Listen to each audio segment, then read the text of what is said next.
Selamat siang Mas, saya Caswa dari SMP Negeri 2 Panda. Kami sedang melakukan survei tentang usaha pengrajin blangkon. Kami melihat bahwa usaha ini sangat menarik dan memutuskan untuk diwawancarai. Bolehkah Masnya memperkenalkan diri terlebih dahulu? Ya, siang juga boleh.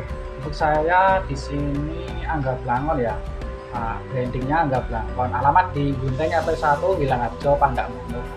Kalau mau tanya-tanya atau gimana silakan. Izin bertanya ya Mas, mengapa Mas Angga memilih usaha blangkon?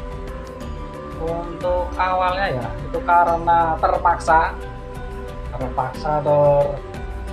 eh, cari kerjaan ya susah, dan itu ikut orang, alhamdulillah sampai sekarang masih lancar. Jadi mana ya, awalnya cuma terpaksa itu aja, dan makin kesini sudah makin nyaman dengan membuat blangkon gitu.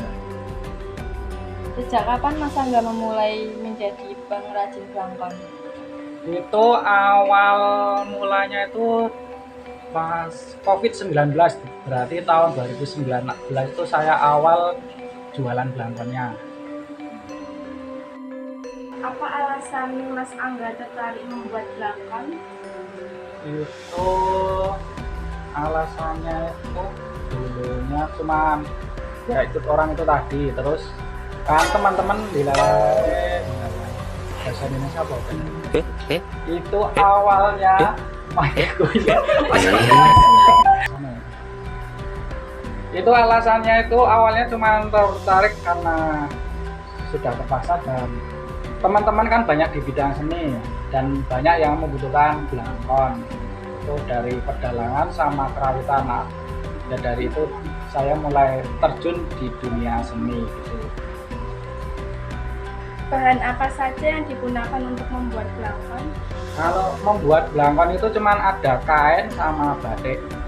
Kain batik yang khusus blangkon itu bisa dari jarik juga, sama cuma dari mondolannya itu dari kapuk. Kalau saya cuma itu yang dibutuhkan.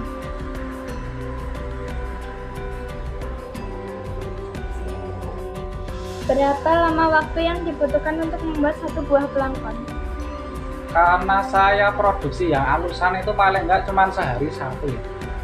Jadi prosesnya itu lama di penjahitannya, soalnya semuanya serba manual. Beda yang sama yang dipasarkan di Malioboro untuk oleh-oleh itu cuman dari lem-leman. Kalau yang saya produksi yang alusan gitu. Jadi sehari cuma dapat satu.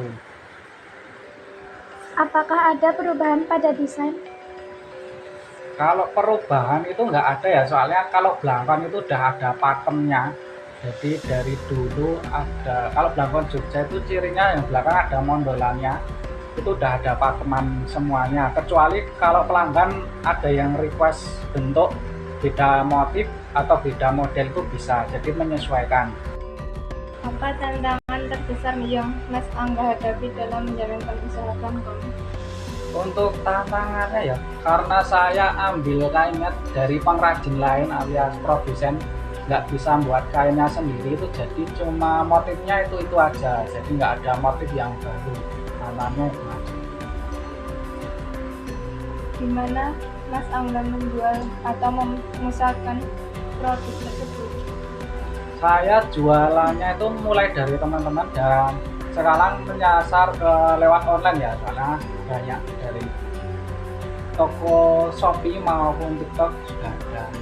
Siapa yang mengajarkan atau menginspirasi Mas Angga untuk membuat blangkon?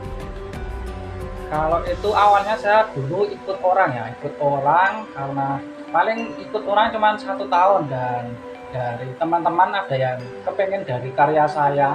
Dari situ semakin banyak yang minat, terus saya mengundurkan diri dan lalu buat sendiri di rumah. Bagaimana cara Mas Angga menjaga agar tradisi pembuatan blangkon tetap lestari di era modern ini? Agar blangkon untuk mengikuti zaman ya, itu kita harus mengikuti bentuk-bentuk yang diinginkan oleh pelanggan, dan motifnya itu sekarang banyak variasinya, jadi tidak ketinggalan zaman. Sekian dan terima kasih atas waktunya ya Mas. Ya, sama-sama. Bermanfaat.